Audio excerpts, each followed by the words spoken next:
So between January 2023 and January 2024, research from the Visa Guide Passport Index showed that Kosovo became the European passport that improved the most in terms of strength, moving a staggering 88 positions up from 185th to 97th.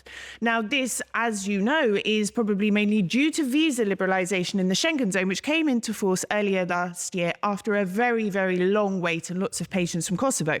But Albania also moved up 11 positions from 92nd to 81st, which is very good news for citizens and hopeful citizens like myself, especially after what happened with Brexit. Now, I wanted to find out a bit more about what was behind these changes and what it means for passport holders. And today I'm joined online by Melvina Kalmendi, the head of content at Visa Guide World. Good afternoon, Melvina. Welcome to Inside Albania. Hi. Thank you for having me. It's a pleasure. Now, as I mentioned, Kosovo's ranking improved significantly, and this is most likely due to the visa liberalisation change which came into force recently. But is this the only reason which has pushed it up in the rankings, or is there anything else behind it? Considering that our index is a passport ranking index, then yes, the visa liberalization with Schengen and later on with also Israel, the UAE and Qatar is what really pushed it upwards. The factors that we considered when making our rankings is, of course, the number of countries with which passport allows visa-free entry. However, there's a bit more nuance to it rather than just yes visa or no visa. We believe that the destination country with which you can travel to with that passport also matters. So there were two major factors which we took into account. The first one was, of course, the value of the visa requirement from the destination country, and the next was what we refer to as the DSS, or the Destination Significance Score. The value of the requirement of the visa requirement means that not only is there it's not only that you can travel to a country without a visa or whether you need a visa. As I mentioned, there's a bit more nuance because visa requirements vary from, for example, you may need a regular visa from an embassy, the kind which Kosovo nationals needed before the visa liberalization with Schengen.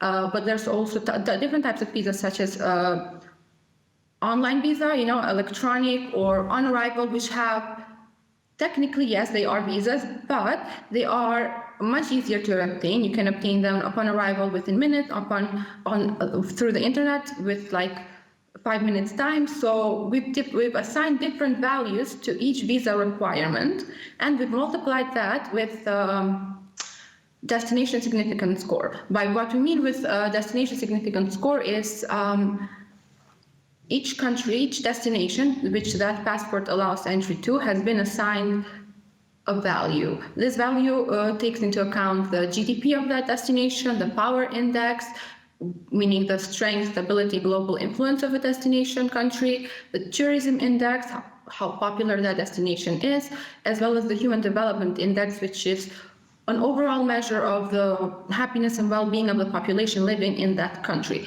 These two were multiplied, and then, of course, each has a different value, which is then added to make the value or the score of a passport, which then ranks it into our index. So, for example, when you talk about the value, for example, the value of North Korea, for example, may be less than that of the United States. It's based on how much you'd actually want to go there, what opportunities are there, what you can do with the visa once you get there. Exactly, that's exactly what this means. Meaning that a country with two different passports can have each 50 visa-free countries. However, they will not have the same position because it will depend on which destination, what is the destination significance score of these countries that they can travel to without a visa. And like the ranking that you've done and the scores that have been, or the positions that have been given to Kosovo and Albania, does this have any impact on citizens? Can it have any influence on any future decisions or anything, or is it purely just for reference purposes? This is our ranking is purely for ranking the passport and the passport strength of a country, where they can travel to without a visa. This doesn't have any other implications other than on travel. Mm-hmm. And it helps citizens sort of understand their options in a way, I guess. But yes. How can Kosovo improve in the future? Obviously, if it joins the EU, which is their dream, but it does seem quite a long way away, then that will, I imagine, improve the score further. But what else can happen in the meantime that will push Kosovo further up the rankings? Naturally, the main factor which will push Kosovo further up the rankings is entering into more visa-free, like visa liberalization agreements, such as with Schengen. And how the way this can happen is, of course, through reforms or improvements in socioeconomic situation in Kosovo, which would then increase the destination significance of Kosovo itself, and maybe allow for further down the line to enter into these visa-free agreements with other countries which have a higher destination, a significant score, and then, of course, it would increase the Kosovo passport ranking as well. Now, Albania, it already enjoys visa liberalization. It doesn't face some of the hurdles that Kosovo does, like recognition. There are quite a few countries, unfortunately, that don't recognize Kosovo. But it improved a lot. Why? What was behind that 11-point jump?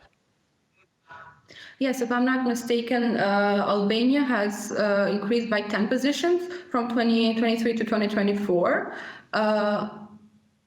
There hasn't been any sort of very concrete reason for why this could have happened. Perhaps some countries may have removed the visa on arrival or electronic visa requirements for Albania, which then may have helped. But possibly the main factor which helped was the visa liberalization agreement that it entered with China, which has a higher destination significance score, and that could have also pushed Albania up. Otherwise, there's no real concrete reason or evidence why Albania's rank increased. But it's good news for Albanians anyway. Yes, nonetheless. And how can the Albanian passport improve its strength in the coming years? I mean, aside from EU accession, again, we don't know if, when that's going to take place. What can the Albanian government do in terms of making the passport stronger for citizens? Well, what the Albanian government can do is, of course, focus on improving. I know that during the past few years, there's been a lot of improvement in the socioeconomic and political atmosphere, let's say, in Albania. But what, of course, the Albanian government, I assume, would be able to do is focus more on things such as improving education, improving healthcare, improving, the equality or equal rights for all communities in Albania, which then would, of course, help them achieve their, the conditions for EU accession, and then, of course, improving their passport rank significantly. Malvina, thank you very much for your time today. Thank you so much for having me.